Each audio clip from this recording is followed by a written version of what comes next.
time for another episode of Two Dudes with Attitudes. What's up? I'm Mr. MWO, and with me, as always, is the man, the myth, the legend, the king of the gingers, Mr. Shooting Star Press. What's going on, my dude? Oh man, it's Friday.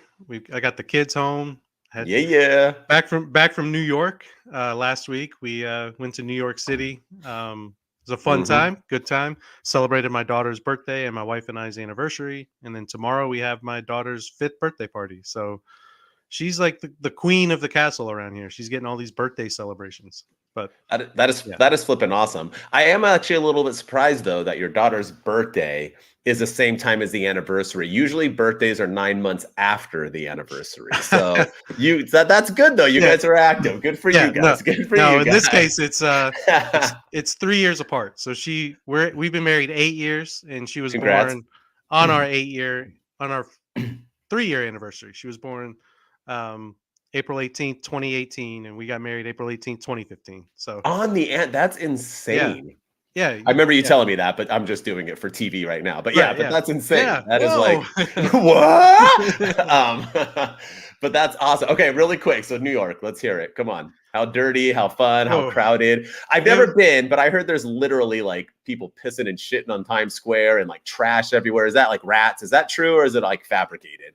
I think it was true at one point, because we were right in the heart of Times Square, and it really wasn't terrible. It wasn't bad. It was crowded. There was a lot of people. Yeah. I like New York, and God bless anybody who lives out there. And I don't want to offend anybody, but I don't think I could ever live there. Yeah. It's just too chaotic for my liking. You know, you go into a restaurant, and you have to know exactly what you want right when you get in there. You can't look at the menu. You got people behind you. You know, you're holding up the line. You're trying to figure out, do I want it on white, wheat, or rye? Do I want it on this? Do I want it? Like, you got to know as soon as you walk in there, because they will hound you. Like, what do you want? Hurry up. You got to make a decision. Let's go. And it's like, whoa, okay. And then at the end of the day, I don't even know what I ordered. So yeah, but it's a fun place to visit.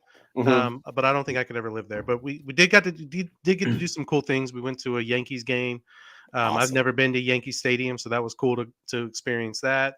I saw Spike Lee, and I saw Al Sharpton, and I was in the same hotel that Kamala Harris was giving a speech, so that was pretty dope. That's dope.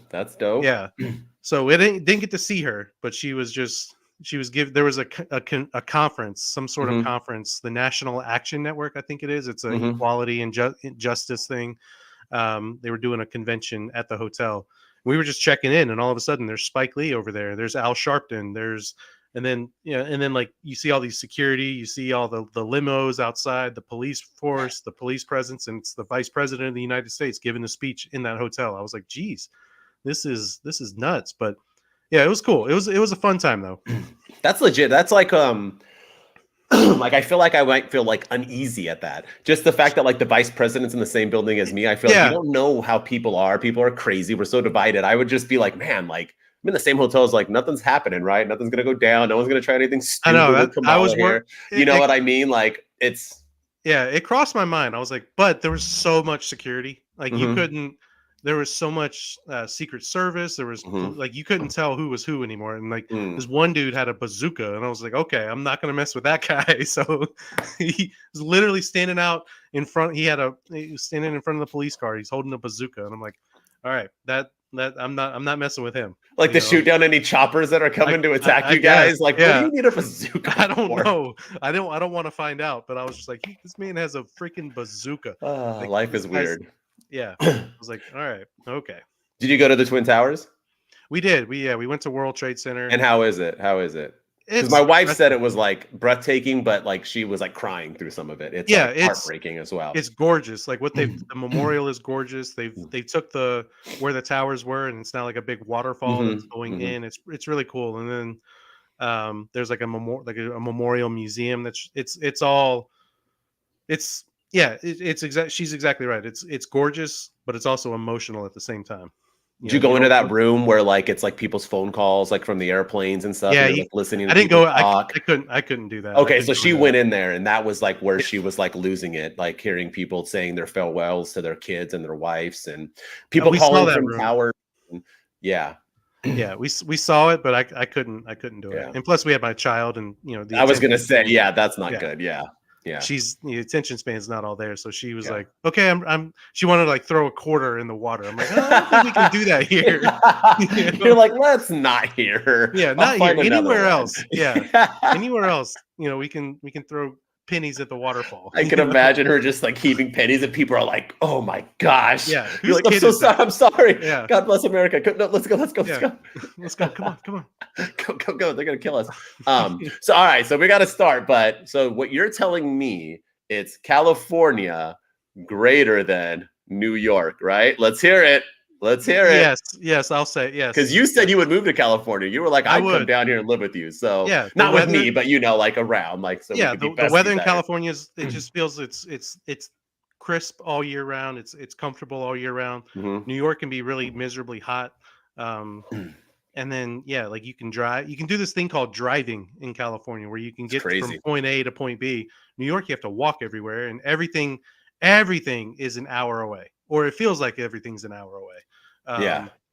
This is just 5 blocks down the road, and you're walking that 5 blocks, and you feel like you've been walking for 15 miles.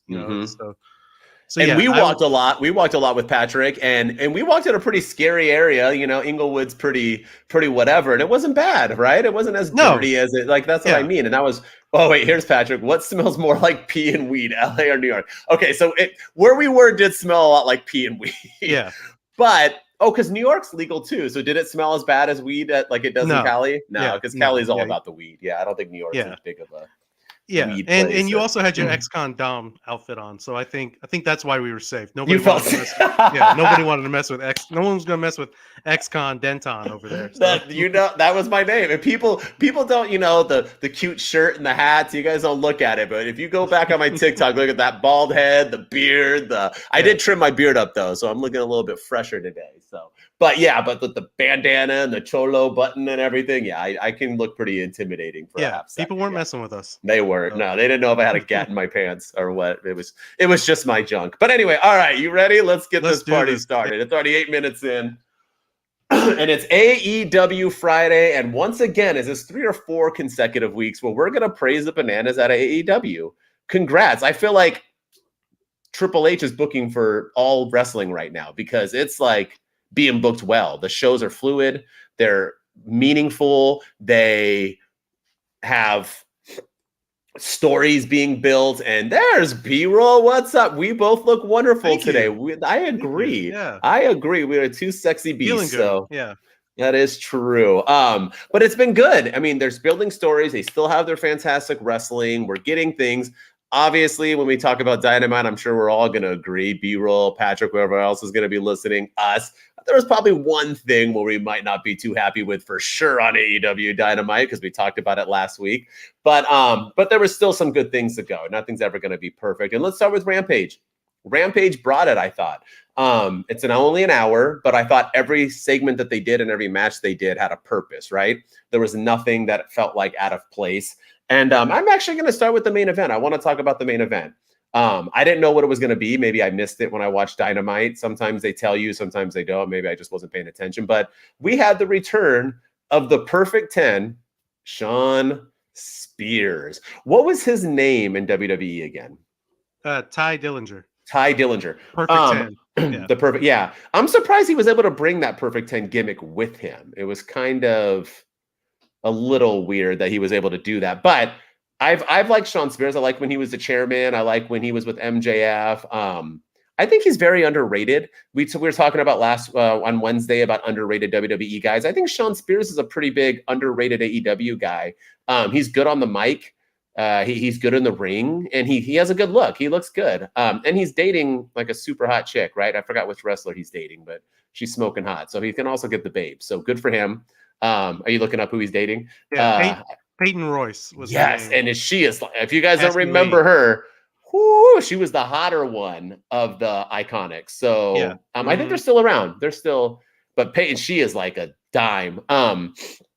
but I loved it, and we were happy. We talked a couple weeks ago about how we were upset that Rampage took away Mark Henry's "It's Time" in interviewing, and we forgot to bring it up last week that he came back. So once again, AEW, what's up? I know y'all are listening. It might not be Tony Khan himself, but it's definitely your little peeps that get you coffee or watching us. So what's going on? We're loving your show. It is awesome right now. But he came out and they had the great thing. Jungle Boy actually had a pretty good promo, and then it went to Shawn Spears, and I like that he delivered, saying like, I'm here for the same thing as you. I want this title. And they had a really good match. And the thing that I like about the match is that it was Shawn Spears' return match. So you're going to have him lose in his return. That sucks. You need to, because Jungle Boy is building up to this, match thing. And then all of a sudden, Jungle Boy beats him like in a roll-up. So it didn't take away from Shawn Spears, and it helped Jungle Boy. So nobody lost in it. It was a great match, back and forth. I enjoyed it, and I was glad to see Shawn Spears back. I even liked his vibe, man. Even him coming out in his entrance. I know he's experienced. He's been around a while, but that dude deserves a little bit more. I mean, he just has a presence. Just him walking to the ring felt important. He pulled out the 10. The crowd reacted to him nicely. He knows what he's doing. Wrestling is hard, and some people can make it look easy, and I think he did. So I was glad he was back, and Jungle Boy looked good. So yeah, and I'm curious to see too, because he made a point to say that he's no longer friends with MJF and he's doing his own thing now, and so I'm assuming this means he's a babyface, and I think on Dynamite this week we got that answer that he is a babyface with everything that happened there. But yeah, I like Shawn Spears. I've always liked Shawn Spears. I think he's been very underrated, and I hope they use him well. I could see him having a run at one of the mid card titles. I could see him going after the TNT Championship. Everyone else is, so might as well throw Shawn Spears in there. Or you can, maybe have him and Orange Cassidy have a feud for the International Championship. I think they would be money together. So, yeah, I'm excited to see Shawn Spears back. I did like the chairman gimmick more than I like the Perfect 10 gimmick, but I think that fit him better. But yeah, I'm excited to see what they do. And I thought the match was good, and I thought it was a good way to end what was a solid Rampage. It was, there's no question marks like, oh, why are you having Jungle Boy lose? It helped Jungle Boy win. But you also didn't make Shawn Spears look bad in the loss, even though it was his return match. So I think AEW nailed everything about that main event on Friday night. So that was a good thing for them. And it was a highly rated episode of AEW Rampage too. They got the highest rating, and I think it's because of the lead-in from the NBA playoffs. So maybe they need to keep doing that for sure. Agreed. And I think something was announced on Rampage. I'm not sure. Oh, wrestling guy, Shawn Spears. Most underrated. Yeah, that's what we just said. I agree. But yeah, so moving on from Shawn Spears and his greatness, let's talk about FTR and the announcement that they made that they are back in AEW, obviously, because they're the tag team champions. But they signed a 4-year deal. 4 years. 4 years. And this was a team that has been teasing leaving AEW. There was pictures of them circulating all over social media with the WWE contract in the background. But they're back in AEW now for 4 years. And then I think the biggest takeaway for me from this announcement was that they said that after this 4 years is up, they're done with wrestling. They're not going to stop until they're the greatest tag team of all time. But once they're done, they're done. They're not going. You don't have to worry about them going to WWE in 4 years. You don't have to worry about them going to Impact in 4 years or re-signing with AEW. And to be honest with you, I kind of believe them. I do. A lot of times, we're only two weeks into this reign and 2 weeks into their contract signing, so they could be just saying anything at this point. But I don't know. I feel like with these guys, they took so long to re-sign their contract with AEW. I think they were legitimately torn between WWE and AEW.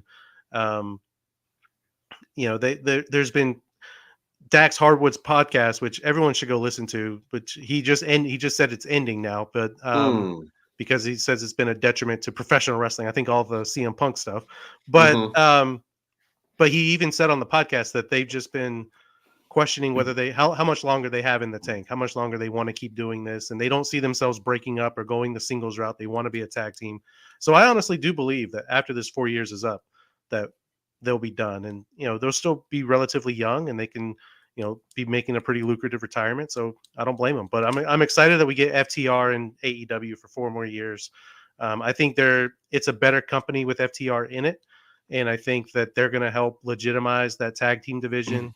And yeah, I'm pumped about it. I think it's a good thing for AEW with them sticking around. I agree. And I was going to ask you follow-up questions, but you answered them all. I was going to say good or bad, real or fake. So you're going with real, you're going with good. Yeah, I think it's real. Yeah. I wonder if they regret it now. I wonder if they made that decision and signed that contract when they thought Vince was coming back, and now it looks like Vince is not, and that was a hoax and fake media news again, and that Triple H is doing his thing. So who knows? But in the long run, I think even if Triple H loved them, and even if they wanted to go back, I think it was better anyway because WWE did them wrong. And I'm a forgiving person and I don't hold grudges, but at the same time, AEW did you right. And I'm also somebody who, doesn't bite the hand that feeds me. And so why not? Exactly. Yeah. Why not give them your last 4 years? Will it be their last 4 years? Come on. Ric Flair's still wrestling. So, who knows? And he had the greatest retirement match probably of all time and still came back and ruined that. So, you never know, but in the long run, I like it. I like that it was announced on Rampage. They didn't save it for Dynamite. Give Rampage that push. You never know what you're going to hear. I am surprised that they're hinting at retiring so early because I know they might be older, but it's not like they're Sammy Guevara or Jeff Hardy or these guys who are like, I know wrestling's a wear on your body no matter what, but they do that kind of hard-nosed wrestling, right, where you think they could have a longer career, right? Like how Jericho switched it up, right? Jericho isn't doing as much of his hooplas now. He just has wrestling matches.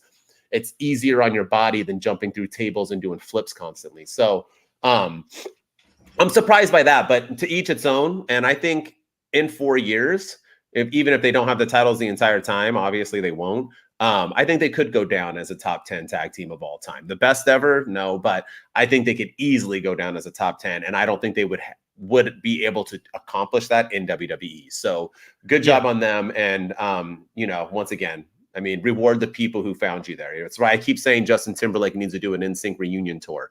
Like pay back to the people who helped you. You know what I mean? Don't be better than. So I like that they're sticking around. Yeah. And I think it's good. I think it's good for wrestling in general. And honestly, I don't see where they would fit in the WWE at the moment. You have a hot act of KO and Sami Zayn doing their thing as the undisputed tag champs. And then you still have the Usos and you still have, the Street Profits until they break up. And I just feel like they would just get lost in the shuffle, or it would just be the same rotation every, okay, it's FTR this week and then it's the Street Profits next week. But now it's the Street Profits again and it's FTR again. So I think this way they get to do some different stuff. They get to travel across the world and do some stuff in New Japan and get to do some Ring of Honor stuff. And so, yeah, I'm excited. I'm excited to have FTR back in AEW. I agree. People like freedom. So, all right, man, this brings us in to AEW Dynamite. Yeah, there we go. Oh, there it is. Dynamite. Yeah. And Dynamite was a banger, man. Another phenomenal show from beginning to end. It's fluid. It's smooth. It's building stories. The matches are good like always. Like I said, I don't know if Tony Khan got Triple H in there, but I know he did end up bringing somebody from WWE. So maybe this writing maybe he's letting it go under a little bit and he's just overseeing it. But either way, it's been hitting ever since Triple H, Mania, it's been hitting. So good on them because they were kind of faltering before Mania and they have brought it afterwards. So I want to open up. We're going to talk about the whole 4 pillars thing. So we open up at the pillars. So we got Darby, we got Jungle Boy, and we got Sammy Guevara come out, and they all come out and they all do their little lines and they diss each other and they do what AEW does, which whatever, they hit the hard, they go hard, they go deep, man. And like, it is what it is. Like, it's not that deep, but the crowd buys into it. I did want to point out one thing though, is that Sammy came out and he got a pretty good pop. Everything he was saying was like a ooh, ah. Darby, who I think is the weakest out of them all on the mic, I believe. Not saying he's bad. I'm just saying out of them all with MJF too. But he came out and he did some lines and the crowd reacted. Was it just me? And I'll keep going with it and you can just answer really quick. But did the crowd seem like not to give 2 craps about Jungle Boy? I felt like they were like talking over him and not oohing. It felt like Jungle Boy was kind of like and I thought Jungle Boy was like the more popular one out of out of the pillars. It looked like people they're like, dude, you're not feuding with Christian anymore. Nah. Like I don't know. Maybe I was just watching it differently. It just felt like the crowd was not into what Jungle Boy was saying. He had to do that one stupid line at the very, very end to get his only pop up on Sammy Guevara. But basically everything he was saying was kind of just, they were like, yeah, they weren't feeling it. Yeah. No, they weren't, which was weird because he's one of the true baby faces and Sammy Guevara isn't, obviously. Also, that Sammy Guevara does not come out to the JAS beginning. Usually all the JAS guys come out to the Jericho Appreciation Society, and then his music hits. He didn't come out to that either. And any Jericho Appreciation Society. So is he done? And no references to the JAS either. At all. They referred to him with Chris Jericho, but they did. You know, there were 3 segments with the JAS if you include the Sammy Guevara stuff, and he wasn't involved in any of them. Of it. And then him and MJF, obviously, which we'll get to, are like boyfriends now. So basically they come out, they do their thing, and then MJF comes out and basically ruins us and says that it's not going to be a 4-way. It's going to be one of you have to earn it, and there's going to be a tournament. Then I got even more excited because I'm like, dope. Like, a tournament needs to have an even amount of numbers. So MJF's going to go in there and he's going to defend his belt twice. And like, let's do it. Is it going to be one night? Is it going to be all in? We're going to do like a 4 pillars tournament. And MJF's got to, no, we're going to give somebody a bye by picking their name out of a hat. And then it's going to be 3 dudes in a tournament, which was like, why don't you just have a triple threat? I get it. You got to build TV. And also now they're going to have like a month and a half in between next week and when the pay-per-view actually is. It's like May 28th or something like that. Yeah. So not a month and a half, but you know what I mean? It's going to be forever. But anyway, so he pulls Darby's name out and Darby acts like he won the flipping lottery, which I also thought was weird because I think like as a baby face, you kind of want to earn it, right? I would feel like that would have been a Sammy Guevara reaction. Yeah. I thought like Darby was like, whippy! He was like Anakin Skywalker from episode 1, like, yippee! He was like so ecstatic. And I was like, okay. And then Sammy and Jungle Boy had their stare off. So we move up and MJF decides that him and Sammy are best friends and he wants to give him a check. So write whatever number you want. He writes that number. He shows it to Renee. Renee is like, man, I wish Moxley was that rich. And so now she wants to go home with MJF. And then they hug. And basically MJF is what I got out of this is that he will help him get to the finals so they can do the finger poke of doom. Correct? That's what I got. Okay. So that's what we're getting. And Sammy Guevara's, and he's okay with it because winning a championship means nothing to him. Paychecks and zeros is what matters. So they have their match, which is a banger, 13-minute banger, 12-minute banger. It's a great match, obviously. I want to add in, too, because we were talking about Sean Spears and stuff. Sammy Guevara, if you just, like, sit back and watch his matches, and I know it's hard because it's either real, I'm straight as straight, but he is a good-looking dude. The cat is good-looking, good shape, but he is smooth, man. Like, everything he does, like, when you throw him out of the ropes, like, he lands I just feel like he gets the art of wrestling. Like I can see now why he doesn't have a lot of injuries and why like everything he does is very smooth. Like I really watched this match and was like, man, Sammy is so underrated too. The dude is really, really good. So anyway, he's having his Jungle Boy match. It looks like he's going to lose. Out comes MJF, knocks him with the ring, and it's a count out, which is kind of disappointing. But MJF helps him win. And on top of that, not only does MJF help him win, he proceeds to lift him up on his shoulders. They're bowing down to it. They literally, and I know that was the point, right? Like, let's go as over the top as possible.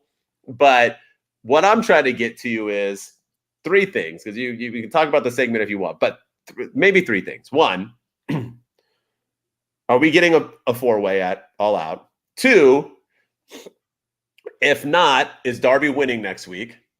And it will cost it. 3, are we going to get Sammy to win and then fake lay down and then have a banger of a match? What are you going with? Where are we going after this? And did you are you digging even this fake tournament, or if you think it's going to end up being a 4-way, do you think this is just fluff just to get there? Because if so, I mean, Jungle Boy has an out, right? Because he cheated, so it's not like it's his fault. Yeah. I had mixed reactions about this whole thing. I thought it was a good promo battle between the 3 at first. I thought they all had valid points, they all had valid arguments, and they all looked super solid on the mic. Sometimes I wonder though with AEW, do they not rehearse before they say stuff? Because there was a point there where Taz and Tony Schiavone were talking about Darby Allin, and they're like, he never smiles. I don't think he's ever smiled a day in his life. He's never ever smiled. And then literally 5 minutes later, there's Darby Allin talking about he's getting what happened. I have my notes here. Yeah, so they're talking about how he never smiles, and then Jungle Boy called him out for his wrestling, or saying that this is He was a skateboarder, right? yeah, you wanted to be a skateboarder first, and you wanted to come here second. There's a big shit-eating grin from Darby Allin on his face, like he's smiling, he's laughing at that line. I'm like, okay, so you just had Tony Schiavone and Taz say this, and then like it's like, did they not like practice that, or did they? I don't know. Yeah. But it's little things like that. But I did like I like the promo battle. I thought all of them had good points. I thought one thing I did like too was, I like how Jungle Boy said that he respected Sammy the most and Darby the least, and then Sammy retorted and said that he liked Darby the most and Jungle Boy the least, and they all had reasons for not liking each other and liking each other, and I thought they all had solid arguments, and they all deserved to be top contender for the title. So I did dig that. I'm not feeling this whole thing for a tournament. I'm hoping there's a swerve. I hope it's just a way to get heel heat on MJF, and so he can, especially if he's going to end it with the finger poke of doom or something, to where Sammy Guevara just lies down. Maybe the powers that be in AEW say no, it's going to be a 4-way, so there's not going to be any lying down. But I hope there's a swerve. I really want it to be a 4-way. I don't want it to be Darby versus MJF or Jungle Boy versus MJF or Sammy Guevara versus MJF. I want it to be a fatal 4-way between all four of them. And then, yeah, the whole thing just felt weird. Because you sit there and you have Sammy Guevara saying, "We're not friends, Max. We're not friends," and then all of a sudden they're best friends, and he's like, "Bro, friends don't shake hands. Friends hug." And it was just random and weird, but I get why they're doing it. They're trying to get the heel heat on both of them. So I liked it, but I had some problems with it as well. Yeah, agreed. But we're moving forward, so that's all that matters, right? Yeah. And it's a cool story. We've got intrigue going into next week with Darby Allin and Sammy Guevara. We have what's Jungle Boy's role in all this? Is there going to be a tournament? So there is some intrigue. Yeah. So not all questions have to be answered right away. So it does have me wanting to watch next week to find out what happens. Agreed. But yeah, let's talk about the elephant in the room. The moment we've all been waiting for. We called it last week. We said it last week. Wardlow was going to win the TNT championship off of Powerhouse Hobbs. Neither one of us thought that he should win because of how they've been building Powerhouse Hobbs, and they've been booking him to be this big monster. They've had the QTV segments with QT Marshall and Powerhouse Hobbs and the Book of Hobbs, and they've been building him up to. He's been having squash matches with the Lucha brothers or whatever, and he's been looking really, really solid. And then Wardlow comes back, and we said we don't think it should happen, but it's going to happen because it's AEW. They like to play hot potato with the TNT championship, and now Wardlow is the new TNT champion. And not only that, but it looks like they may be just completely moving on from Powerhouse Hobbs, because at the end of that, as soon as Wardlow wins the title, out comes Christian Cage and Luchasaurus to stare him down. And so are they just completely moving on from Powerhouse Hobbs? Is it going to be a triple threat? Is it going to be Wardlow versus Luchasaurus? Is it going to be Wardlow versus Christian Cage? Is it going to be who's it going to be? But this was unnecessary. They didn't need to take the belt off of Powerhouse Hobbs. I know we say this all the time with the TNT championship, and maybe it is what it is. Maybe we just need to get over it, but they need to have some longevity with this title. And they need to have, somebody bring some stability to this championship. But it was too soon to take it off Powerhouse Hobbs. And yeah, I don't know. I kind of I feel bad for Powerhouse because again, they've been building him, and it's just, what's the point of building him up the last few weeks if you're just going to move Wardlow into the TNT title picture? He wins the belt, and now they're going right to Luchasaurus. So yeah, I don't know. I didn't like that. I didn't like it. I agree with you too, and it's weird too because AEW has struggled with building characters or building people, right, in certain ways, and they built Wardlow up so well with MJF, and then they did nothing with them. So it was all that work for like nothing, because Wardlow is not as big now as he was then. And then you just have Hobbs win the belt, and you build him up this whole time, and you build him up perfectly, and he feels like a threat, and then you have him drop the belt again. So it's it's just confusing on why you want to put that work in if you're just going to take the belt away from him. Hobbs was money.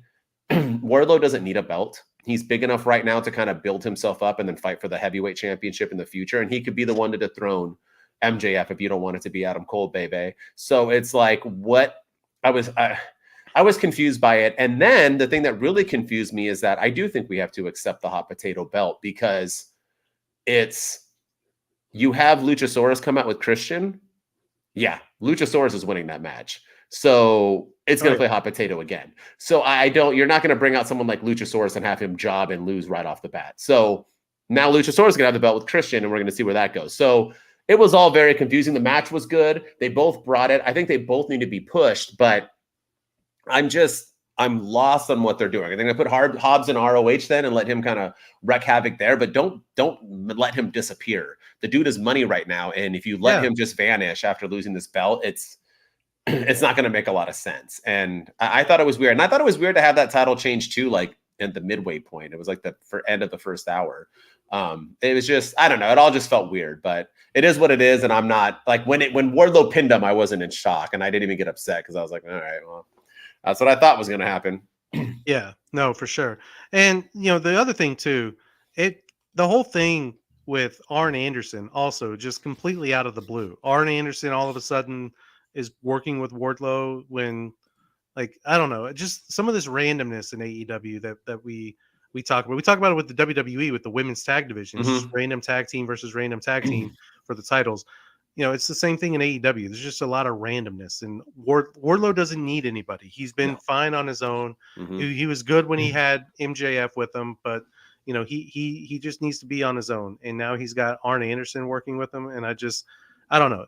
It's just an odd pairing for sure. Yeah. And I love me some Arn, but he also walked up and then cut like an atrocious promo. It didn't even make sense what he was saying to Wardlow. I was like, dude, we're playing chess. I was like, what? Checkers. Yeah, he played checkers. How do I don't know that. Like, once again, I don't know these like in-depth like things that Tony Blanchard was a checkers master and now we're playing chess. Like, was that even true, or was it just so you can use a chess line? But he was like stumbling over. And once again, I just feel like AEW has all these legends, Jake the Snake and Arn Anderson, and they don't know what to do with them. And like, dude, we're paying you money, so eventually we got to use you. So yeah, it was whack. I didn't like it. Something else that I haven't liked was the most overact in AEW wrestling the C Squad of the JAS. And they did it on Rampage, which we didn't talk about, but they kind of hinted at that, this match was going to happen. They're over it. Daddy Magic's nipples. Max Caster came out and cut a huge rap. I liked it. He talked about Draymond Green. Oh, I loved it. Yeah, it was great. He talked about before Draymond Green. He talked about I forgot, although the crowd didn't react well. And then he rhymed with nipples, and because they had a wrap off on Rampage, so now it was like time for them to get their revenge. So they had a 3-on-3. They had a 6-man tag, and the Acclaimed win, and it seems like they're done with it. So my thing is that, all right, you took the belts off the Acclaimed, right? You took it off them. You have done nothing with them since. You paired them up against the JAS, but not the proper JAS. You built them up against 3 guys who don't deserve to even be wrestling the Acclaimed, and that's no offense to them. They're just not there right now. They're a Rampage group. The Acclaimed is a Dynamite group. So what do you want, my man? Is it better to have the Acclaim now go back to the tag team division and become important and maybe try to do that title thing, but FTR has them and it looks like they're not going to get that title shot? Or should we spice up that super hot trios division, add them some, daddy ass, and have them go for the trios title? Because I can see them being a pretty good trios championship. And now you have them once again as champions, and you can still have FTR be champions. What say you? Or are they just going to be an act? Are they just going to be a comedy act again, like back in the days where all they did was rap and just wrestle? Yeah. I mean, they are the most over group still. They are. Yeah. So and rightfully so. That'd be like putting, I don't know, in WWE, like Roman Reigns loses and now he just wrestles mediocre people and isn't important anymore. Like, you got to make them feel important, right? So what say you? Yeah, I honestly, I think the trios division is the way to go for them. I could see them having some bangers with, Death Triangle. I could see them having some bangers with the Elite at some point, even the JAS again, should they go A for it? team, yeah. The A team, yeah. And then the I think they'd be great against the Best Friends with Orange Cassidy, and then of course the House of Black, the current reigning trios champion. So I think it would be a great way to spice it up, because the tag division just seems a little crowded right now. You still have the Guns wherever. I know they haven't been on TV since they lost the belts. So who dumb. knows who knows what the heck has happened to them, but they're going to come back and want the titles. And AEW likes to just bring on random tag teams from New Japan to come over and compete with FTR. And so, yeah, I think eventually I do want to see them against FTR for the tag titles, and maybe they could do that at All Out. Maybe they could do that at All In and Wembley Stadium. I think, but between now and then, that's what, 4 or 5 months away.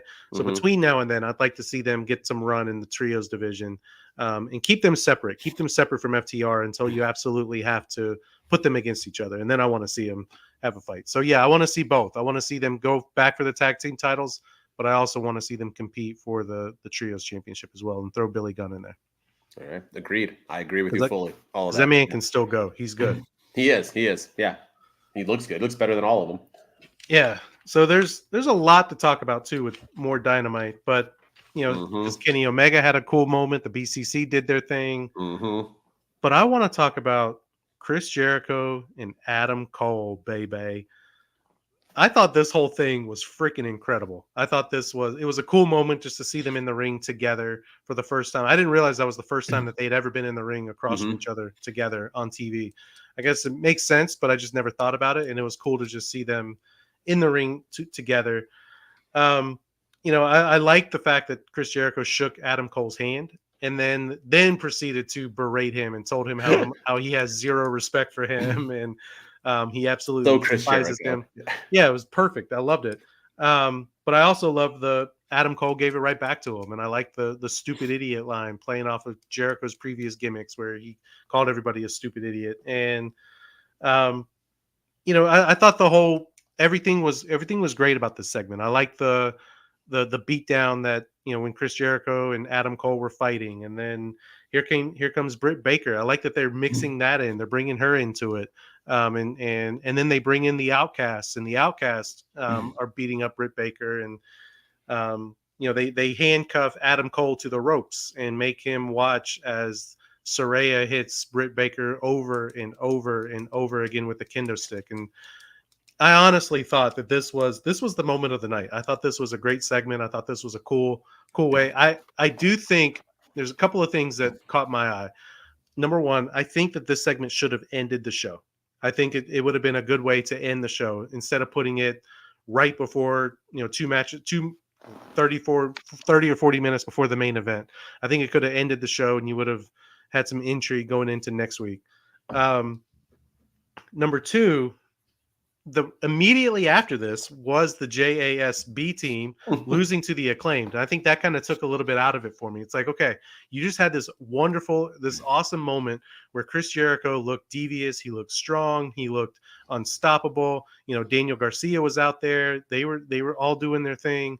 And all of a sudden the Daddy Magic and Cool Hand Luke and whoever else are losing to the Acclaimed the very next thing. And it's just like, come on, guys. Like, yeah, you could have put that match somewhere else, maybe earlier in the show, and because I think that took a little bit away from this segment for me. But I thought this was awesome. I thought it was great. I liked the twists and turns. I like that they're bringing Britt Baker into it. I like that they're, it's making this feel like a more personal rivalry between Adam Cole and Chris Jericho. And also one thing I noted is this the beginning? Was this the beginning of the end for Britt Baker and Jamie Hayter? Because you notice she didn't come to her aid. Jamie Hayter didn't come to her friend's aid in this when she's getting that beat down from the Outcast. And so I was just like, that's interesting. And then Keith Lee never came out either, after he just spent the last 2 weeks talking about how he respects Adam Cole, and he doesn't come out either. So I'm wondering if they're gonna play into that with the Britt Baker Jamie Hayter relationship. So there's a lot of different angles that this thing can take. And yeah, I thought this was awesome, and I do think it should have ended the show. It was definitely the moment of the night and the highlight of the night. Yeah. I agree with you. I actually think this is the best moment of AEW in 2023. So I'm going to say it. It was phenomenal. The only bad part about it, in my opinion, was they didn't give us Jericho's intro music. They cut it off. It like cut the commercial right when it started. That's like why I watch AEW, because I want to sing that damn song. But no, he came out. Adam Cole got a huge pop. Them standing in the ring felt important. The handshake was great. Like you said, I have absolutely zero respect for it. Was great. Everything about it was great. The continued beatdown, and we talked about it earlier, is that I want to see Britt and him be out in the open, and I love that they're doing that. Britt Baker, by the way, looks like, I mean, she's always been my favorite in AEW, and she looked hotter. I mean, she looked in great shape. She looks ready and primed to go. I like that they did it in front of both of their family members. Britt's family was there. Adam Cole's family was there. Everything. Everyone felt important. Adam Cole and Britt felt important. Jericho and Garcia felt important. The Outcasts just look like beasts. I love that the Outcasts all have matching green jackets. They look legit. They all look great. Everyone right now just looks like they're in the best shape of their lives. And I'm not, once again, not trying to body shame or anything, but I've always felt like in wrestling, when you're like really putting in the work and you're looking like the best, then that means you're probably fully dedicated and happy with what you're doing, right? Because you're not after the events going out and eating nachos and drinking 7 beers at the bar and then hitting the hotel and then waking up the next morning, right? You're probably going to bed, hitting the gym, focusing on your ring. Like, you know what I mean? It means you're dedicated. And wrestlers have said that, when they go back and look at themselves. I look like that because I wasn't dedicated. I was sad. I didn't like my job. That's everyone in life, right? So all of them just look like they're prime. The Outcasts, just even earlier with Jamie Hayter, they look important. They feel good. That segment was flipping money. I wish Britt would have sold it a little bit more. She was kind of like, help, like no, Adam, it should have just been Adam screaming for her and her taking the beat down. Yeah. It also should have been more than a kendo stick, but I don't want to complain. It was great. It was good stuff. And I like it all. And I think that's why Hayter and them didn't come out, because I felt like that would have taken away from it. I don't know if they're going to touch on it. They might. AEW does. Yeah, that's what I'm wondering. Like if they do touch on it. Yeah. But it needed to be that moment. You want the fans to feel for them and want them to get their comeuppance. So I thought this was like I said, I think this is the moment of 2023 for AEW when it comes to segments. It was great. I thought all of it was good. And the cool thing too is we've given AEW some grief for this before, but there was not one shed of blood in this entire segment. There's not one. It reminded me a lot of that Royal Rumble ending with Kevin Owens handcuffed to the ring when Sami Zayn finally hit Roman Reigns with the chair. You told a great story and you didn't use any blood. No blood was shed whatsoever. And I think it worked. I think you didn't need blood for this. I think blood would have. Huh? Yeah, it was. I thought it was great. I thought everything about it was perfect. It was a solid segment, and again, I didn't like the placing of it. I thought maybe I agree.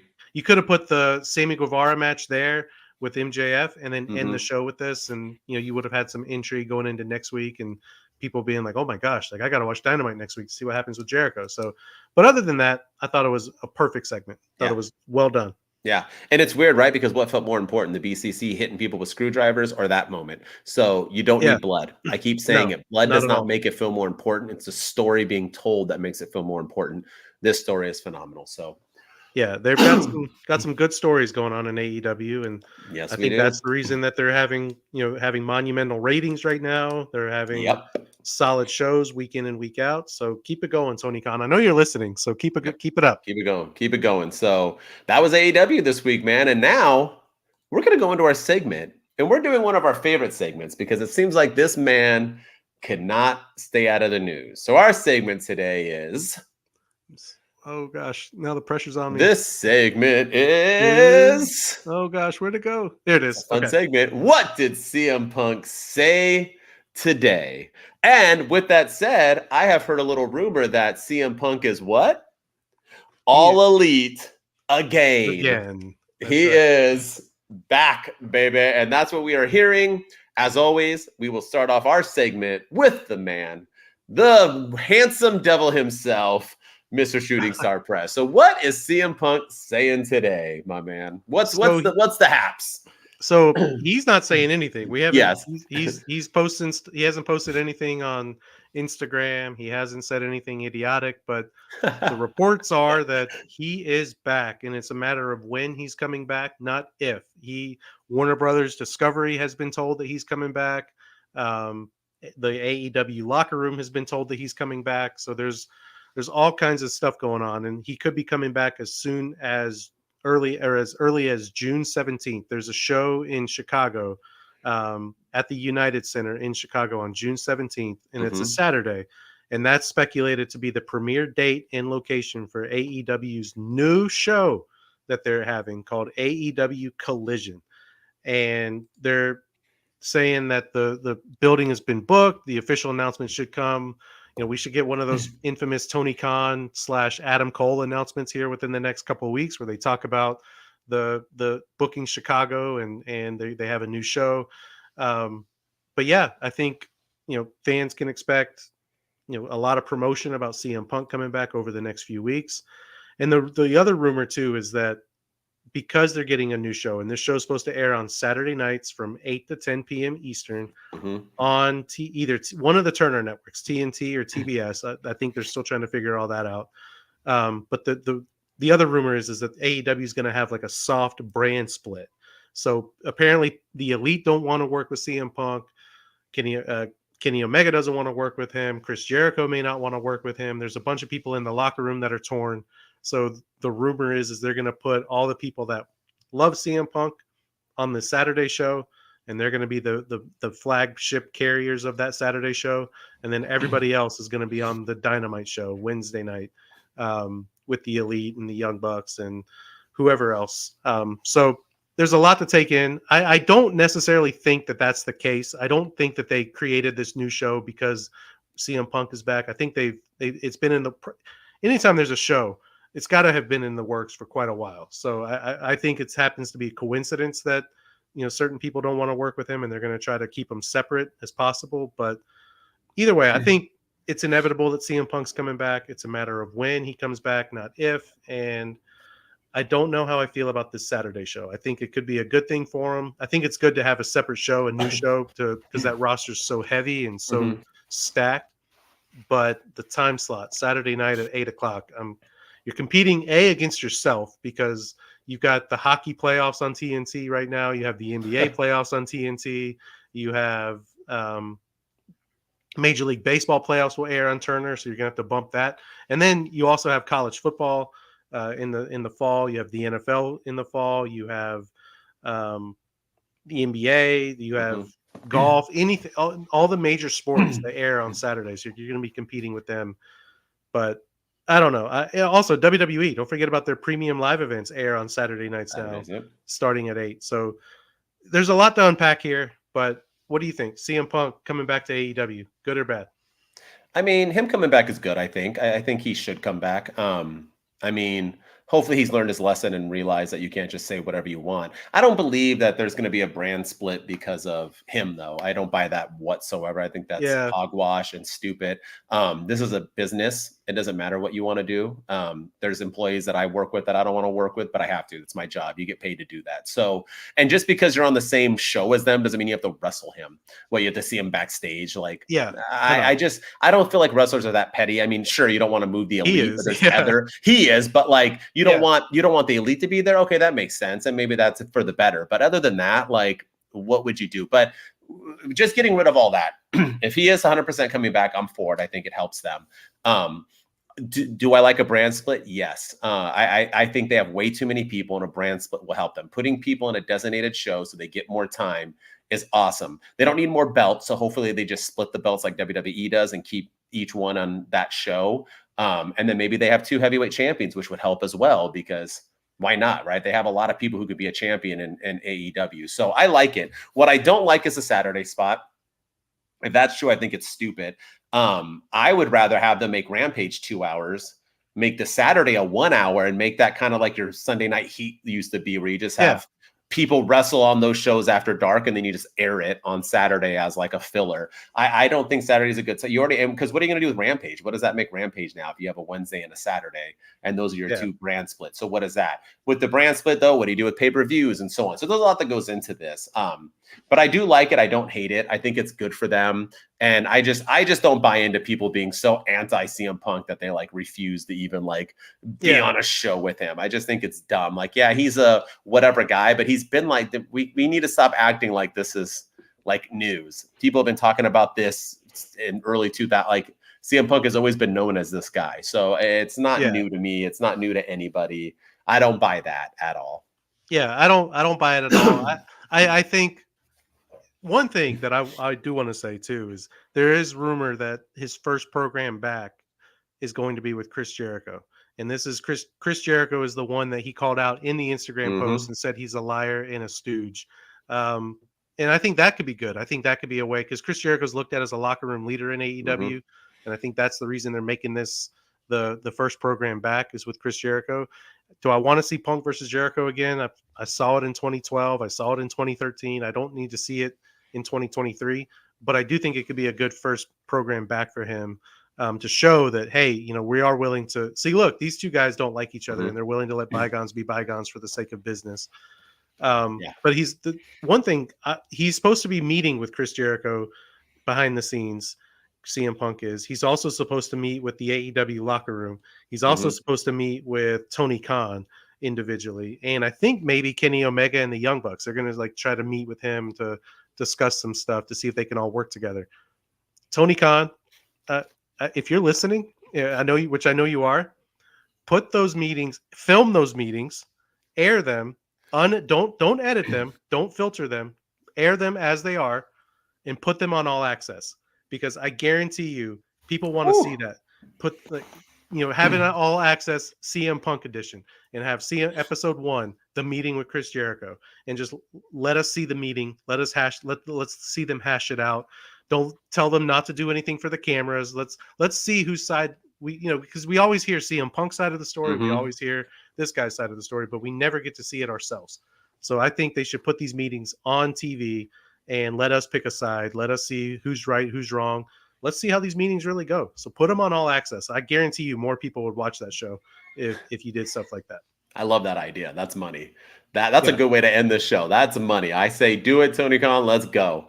Yeah. Let's go. And they're all about ratings and money. That's why Punk's coming back. So they probably would do it. So yeah.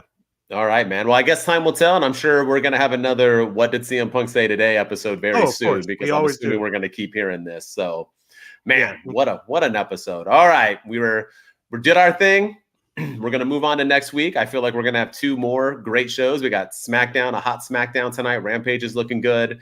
We'll be back on Wednesday for Rampage WWE. Is on Saturday this week. Rampage is on Saturday, and I think this WWE we're going to have predictions, right? Because the next weekend is the pay-per-view. Yeah, I think so. Yeah. Right. Yeah. So good stuff going on. So thank you all for tuning in. As always, keep subscribing. We're getting those subscribers are going up. Our views are blowing up now. So keep that going. Tell your friends. Keep listening. I'm glad you guys are enjoying it. And as always, I'm Mr. MWO. And with me is Mr. SSP, the everybody's favorite ginger kid. But yeah, we're almost at 200 subscribers on the YouTube. We're over 50 on Twitch. We're growing, man. We're getting there, and appreciate everyone's love and support. And go rate us, review us on Apple and Spotify. We don't forget about you guys. We have a listener who listens to us every week from Germany. So cool. If you're out, it might be one of Tony Khan's people. I don't know, but if you're out there, we appreciate your support. We appreciate your listening. Tell your friends about us and go rate us and review us. And because again, everything's an algorithm these days, and we gotta crack the code somehow, and you guys can help. I agree. Thank you as always, man. Two dudes with attitudes out.